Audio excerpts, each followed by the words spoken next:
Here we see an example of relays being used to control a system. In this instance it's a hydraulic gate control system.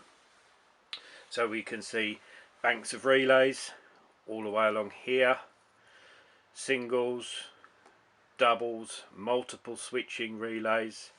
We've also got a selection of different timers here, and what we call a flip-flop relay.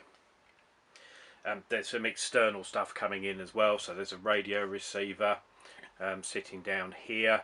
There's also, just out of shot, a 7-day timer. So all of this lot put together gives you a fully functional gate opening system. It can open hydraulically very big heavy steel gates. It can open them at 6 o'clock in the morning, and it will close them at 6 o'clock at night, and it will do that Monday to Friday. Anybody who wants to come along outside of time can enter a number onto a keypad, which will then cause the gates to open. They will be timed for how long they're open, and then they will shut again, providing it's outside 6 o'clock. There's some logic in here which means that if the timer has said it's 6 o'clock on a Monday morning and I'm opening the gates, it's not then possible for somebody to come along and put their code in and then close the gates when they should be open. The radio receiver means that some people can come along and just press a button and the gates will automatically open, providing they're not already open due to the timer. And it's a reasonably reliable system. It's very complicated, it's very heavy on wiring.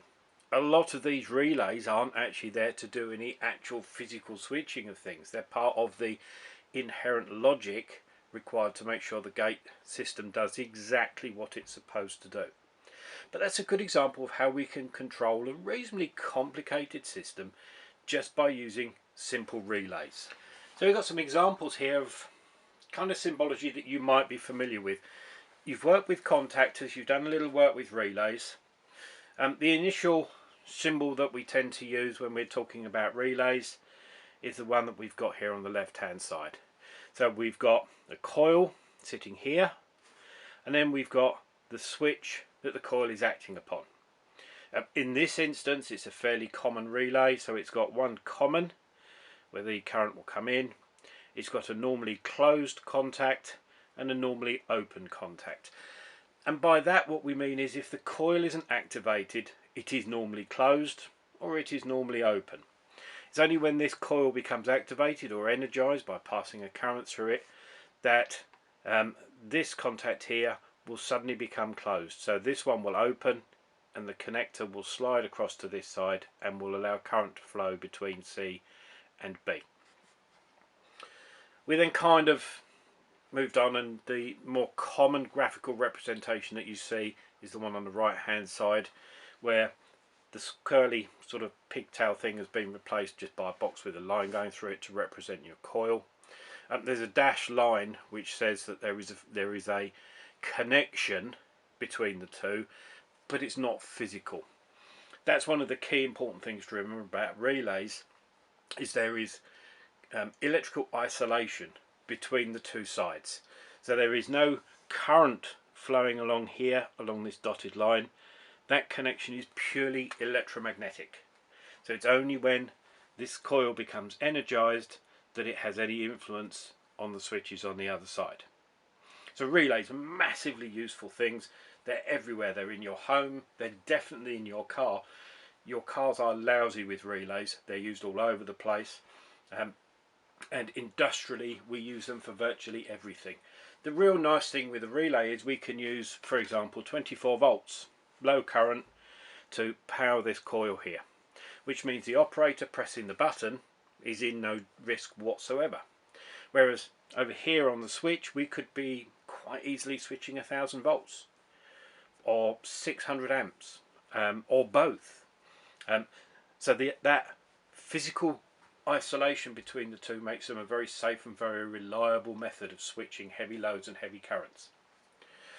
Underneath here we've got relay contacts. So we've got the normally open contact and the normally closed contact, kind of similar to the ones that you've got here, and we've got the relay coil itself.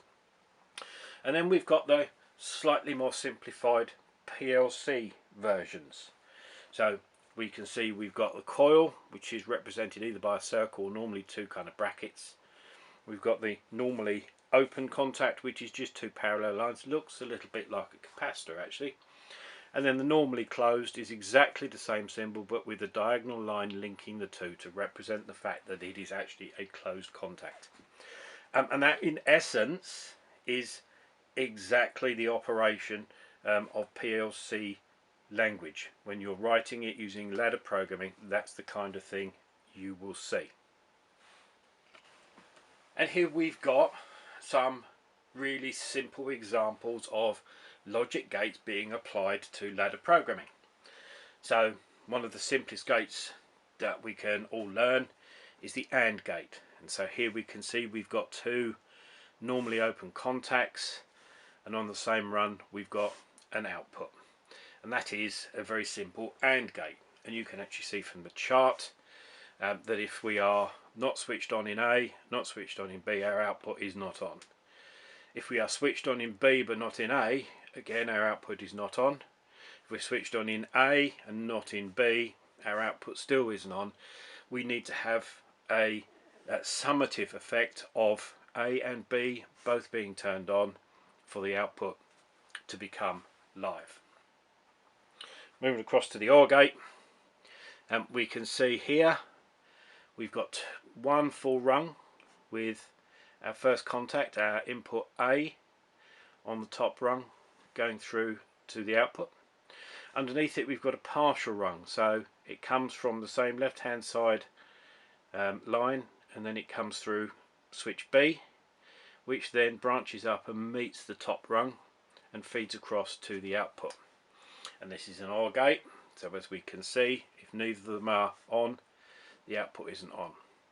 If one of them is on, in this instance B, the output will be on.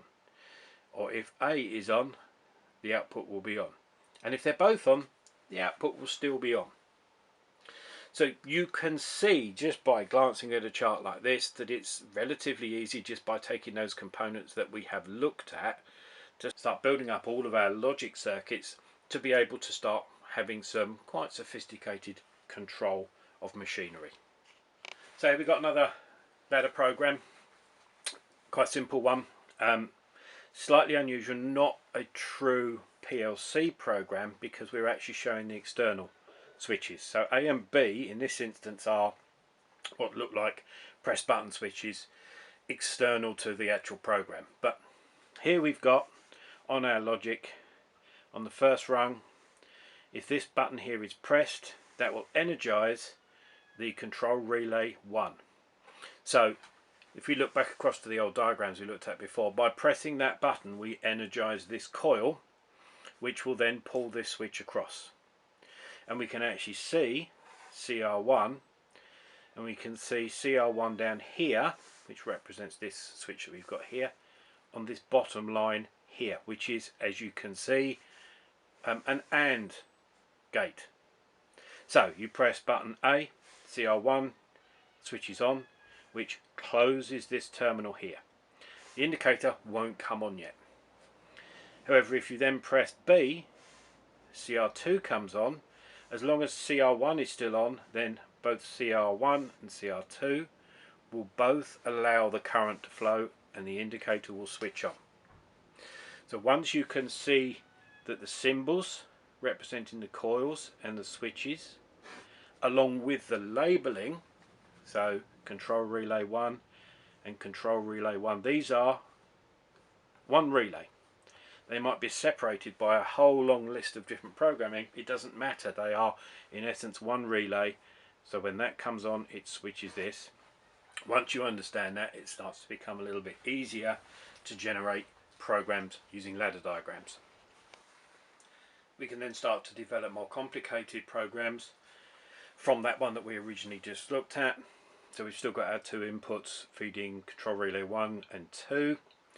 Underneath it, well, we can see these next two lines make up the familiar OR gate.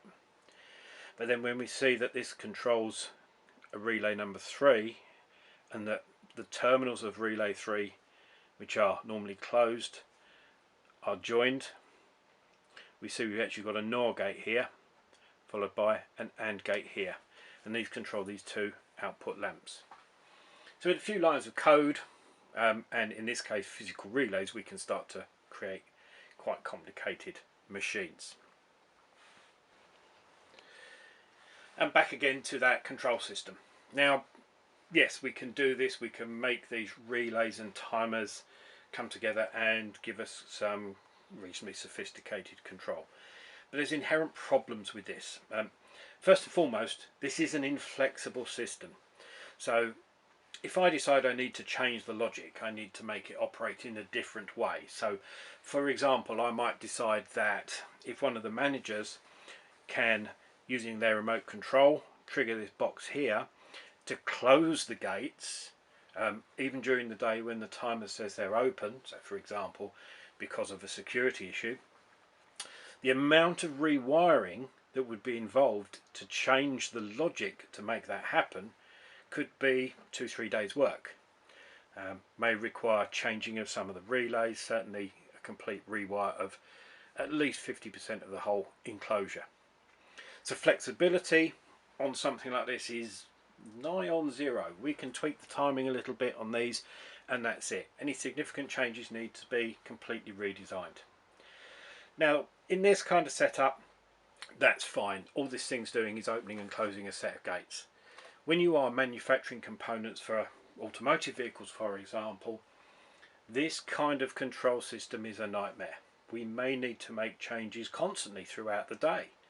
If we are manufacturing engine components, as tooling wears down a little bit, we will need to make allowances for that. We may need to change some of our tolerances. We need our control systems to be almost infinitely flexible, so that at the flick of the switch we can change the way the logic is operating within the system. That's where the PLC comes in. The Programmable Logic Controller has the ability to replicate all of this in a custom-made computer device. It gives us almost infinite flexibility in everything that we want to do.